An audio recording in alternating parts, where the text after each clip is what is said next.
The national dialogues में आपका स्वागत है। मैं हूं शशांक भट्ट। आज बात करेंगे पाकिस्तान रशिया के जो बीच में दूरियां कम हो रही हैं, जो उनके रिश्ते नई ऊंचाइयों को छू रहे हैं, क्या इसका असर भारत पर पड़ेगा? आज इसी विषय पर चर्चा करेंगे। पाकिस्तान रशिया के रिश्तों की 75वीं वर्षगांठ थी और इस वर्षगांठ पर जो रूस के विदेश मंत्री हैं सरगेई लावरोव पाकिस्तान में थे। अभी कुछ दिन पहले रविवार को, जो पिछले महीने अप्रैल में एक समझौता हुआ था उनके साथ कच्चे तेल को लेके, जो रशिया कच्चे तेल की सप्लाई करेगा पाकिस्तान को डिस्काउंट पर। उसकी पहली खेप रविवार को पाकिस्तान की तरफ पहुंच चुकी है। अब पाकिस्तान ने कहा है कि पहले हम इसे रिफाइन करेंगे, इसको देखेंगे, उसके बाद आपको नया ऑर्डर देंगे। ये संबंध कहते क्या है? जो पिछली सदी थी, जो उनके रूस के विदेश मंत्री हैं सरगेई लावरोव, उनका कहना है कि पिछली सदी में पाकिस्तान के साथ में हमारे संबंध उतार चढ़ाव वाले रहे, मगर 2015-16 के बाद जब से भारत अमेरिका के करीब होता गया, तो यहाँ पे रशिया पाकिस्तान के करीब होता चला गया। ये शुरुआत कहाँ से होती है? आपने अभी देखा होगा, जो पिछले साल 2022 के अंदर जो शंघाई कॉरपोरेशन ऑर्गेनाइजेशन की जो मीटिंग थी उज्बेकिस्तान के समरकंद में, उस मीटिंग के बाद में व्लादिमीर पुतिन जो रशिया के राष्ट्रपति हैं और जो पाकिस्तान का प्रधानमंत्री है शहबाज शरीफ, उनके बीच में मुलाकात होती है, द्विपक्षीय उनके बीच में बातचीत होती है। उससे पहले इनके बीच के अंदर ये एक कंबाइंड 2015-16 के बाद में इनके बीच में ये दौर चला कि हर वर्ष इनके बीच में ज्वाइंट मिलिट्री एक्सरसाइज होती है। कब से? 2015-16 से ये ज्वाइंट मिलिट्री एक्सरसाइज इनके बीच में स्टार्ट होती है। द्विपक्षीय संबंध इनके बीच में शुरू हो जाते हैं। उसके बाद जो विदेश मंत्री हैं रूस के सरगेई लावरोव, वो कहते हैं कि 1980 के दशक में जब अफगानिस्तान के अंदर टेंशन चल रही थी, हमने तब भी पाकिस्तान का साथ दिया।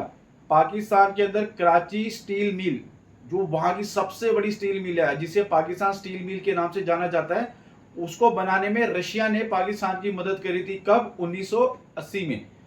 उसके बाद वहां पे एक गुड्डू थर्मल पावर प्लांट था, उसको बनाने में भी रशिया ने उनकी हेल्प करी। ये उनके दिए हुए ये बयान है। इसके बाद जो उन्होंने एक नारा दिया, रूस पाकिस्तान एकता जिंदाबाद, भाईचारा जिंदाबाद। तो शहबाज शरीफ ने कहा कि जो पाकिस्तान के लोग हैं वो रूस के राष्ट्रपति व्लादिमीर पुतिन को बहुत प्यार करते हैं, बहुत चाहते हैं, रशिया से हम अच्छे संबंध चाहते हैं। और रशिया ने पिछले साल पाकिस्तान को 10 लाख टन गेहूं उनको दिया था, और इस समय सबसे बड़ा जो इंपोर्ट करने वाला गेहूं जो पाकिस्तान को है वो रशिया है।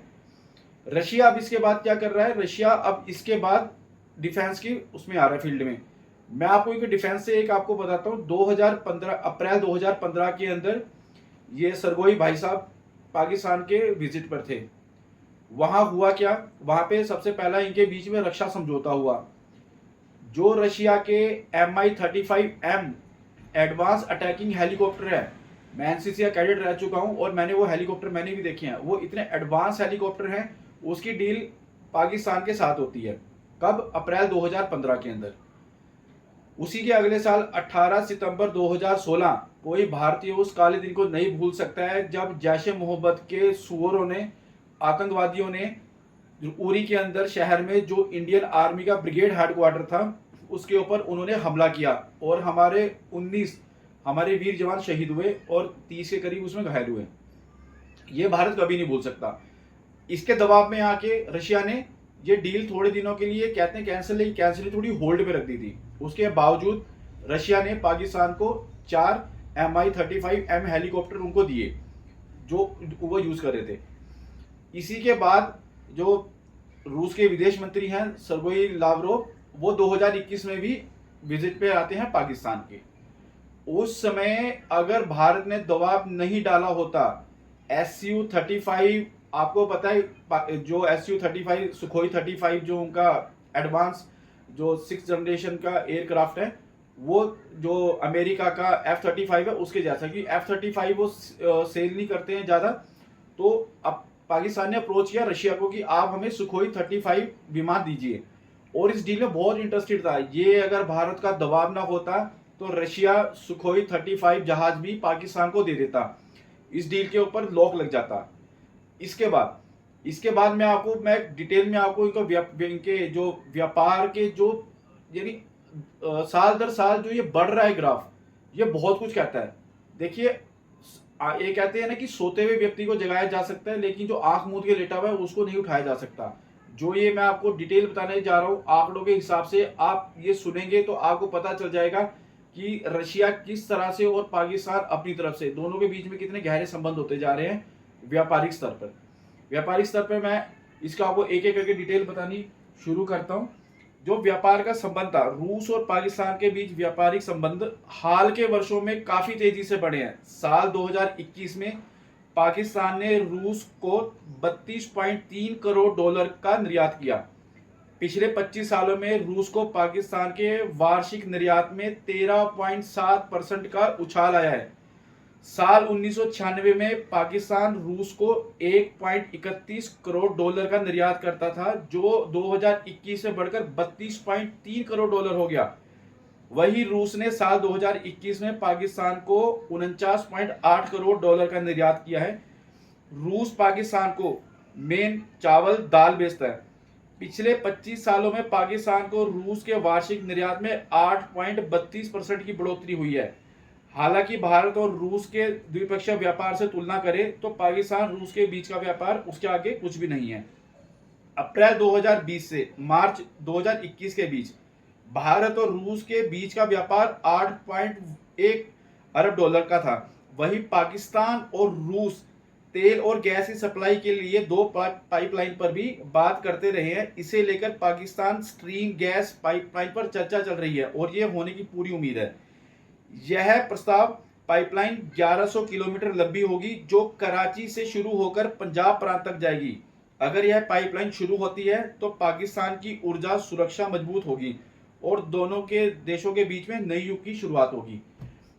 तो ये आप जो आंकड़े मैंने आपको बताए, ये आंकड़े आप सोचिए, इन आंकड़ों से कितना बड़ा उछाल है। चाहे बेशक भारत के सामने कुछ ना हो, जब ये खबर सामने आई तेल की, जो भारत के अंदर रशिया के जो राजदूत हैं, जो उनके एम्बेसडर हैं डेनिस अलीपोव, उन्होंने कहा कि ये द्विपक्षीय जो संबंध है ये एक जगह तक है, ये इन संबंधों का भारत के रिश्तों के ऊपर कोई असर नहीं आएगा।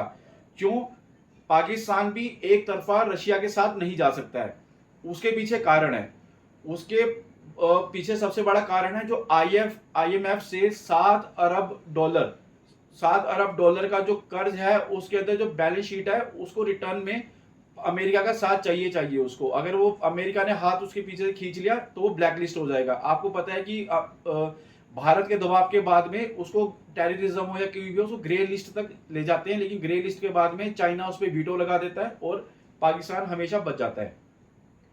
भारत के जिस प्रकार से रिश्ते अमेरिका के साथ बढ़े, जो डील हुई अपाचे हेलीकॉप्टर की डील भी ये उसी टाइम की है जब ये Mi-35M हेलीकॉप्टर जो पाकिस्तान को दिए गए थे उस समय की है।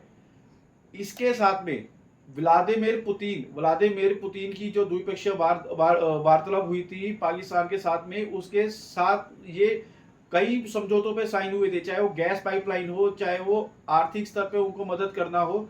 रशिया ऐसा कर क्यों रहा है? जो अभी यूक्रेन रशिया का युद्ध चल रहा है उसके बाद में यूरोप के अंदर जो रशिया है वो उथल पुथल पड़ गया है। उसके ऊपर सैंक्शंस लगाए गए अमेरिका के द्वारा कि आप ये नहीं बेच सकते, आप ये नहीं कर सकते। भारत के साथ भी जो व्यापार अभी तेल का चल रहा है वो रूबेल एंड रुपीस के अंदर चल रहा है। तो उसके बाद अब उसका क्या है, दक्षिण एशिया की तरफ देख रहा है। और दक्षिण एशिया में कौन से मुख्य देश हैं? चाइना, भारत, पाकिस्तान और जापान, ऑस्ट्रेलिया भी आता है।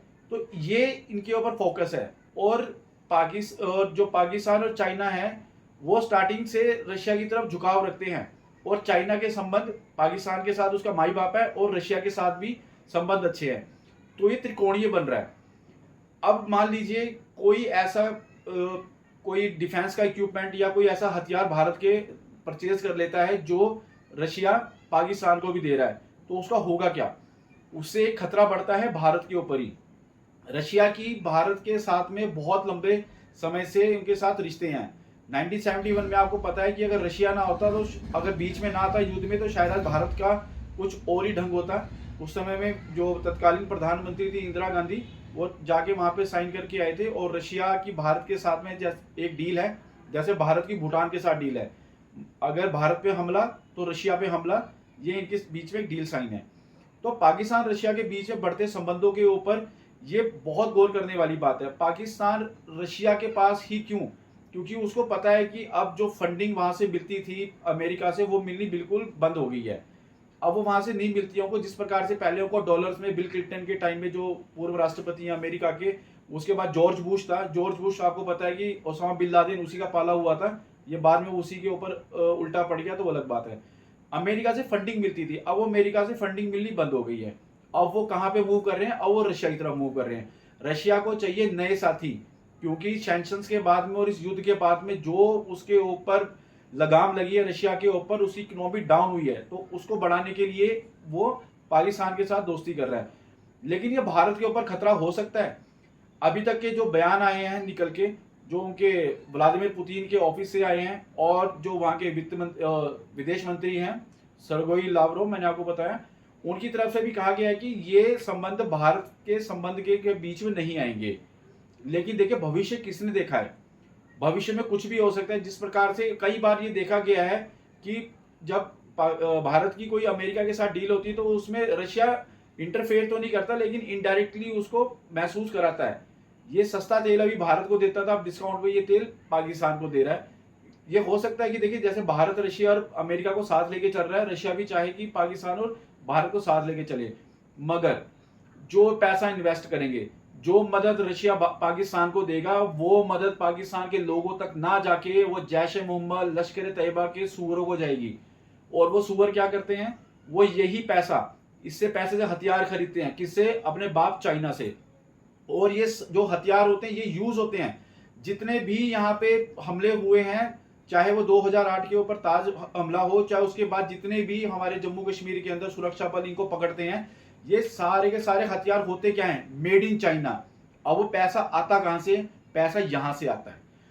अब अमेरिका ने इस पर लगाम लगाई, अब रशिया अगर इस चीज को बढ़ावा देगा, तो ये वो पैसा ये उनकी अवाम तक नहीं जाता। उनकी अवाम तक पैसा जाता तो आज वो भीख ना मांग रहे होते। एक अंदाजा आप लगा सकते हैं कि जब पिछले साल फरवरी 2022 में रूस और यूक्रेन का युद्ध स्टार्ट हुआ था, उस समय जो तत्कालीन वहां के प्रधानमंत्री थे इमरान खान न्याजी, जो थोड़े दिनों फांसी पे चढ़ने वाला है वहां पे, ये महाशय रशिया में थे। जलालत बेशक मिली, लेकिन आप समझ सकते हैं कि उस समय ये वहां पर थे रशिया के अंदर, और वहां पे मीटिंग्स कर रहे थे।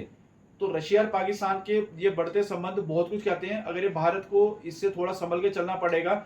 अगर रशिया पाकिस्तान के साथ नजदीकी बढ़ाता है, तो हमें भी अपने नए पार्टनर ढूंढने पड़ेंगे। वैसे भी जो हमारे देश की स्वतंत्र विदेश नीति है, प्रधानमंत्री नरेंद्र मोदी जी कई बार ये बोल चुके हैं कि हमें जो अच्छा लगेगा, जिसके साथ अच्छा लगेगा, हम वो करेंगे, हम किसी के दबाव में काम नहीं करेंगे। और अगर ऐसा ही है तो इस चीज को कंटिन्यू करना चाहिए। और रशिया अगर पाकिस्तान के साथ में ज्यादा ही अपने संबंध आगे बढ़ाता है और सैन्य सामान उनको ज्यादा देता है, और अगर वो सैन्य सामान भारत के लिए खतरा हो सकते हैं, तो भारत को भी अपना ऑल्टरनेटिव इसको ढूंढना पड़ेगा। आज के विषय में इतना ही। कल इस समय फिर दोबारा मिलेंगे नए विषय के साथ में। अगर आपको ये वीडियो पसंद आई हो तो इसको लाइक, कमेंट, शेयर जरूर कीजिएगा, और मोटिवेशन इसको एक सब्सक्राइब जरूर कीजिएगा। ये हमारे लिए एक मोटिवेशन होता है।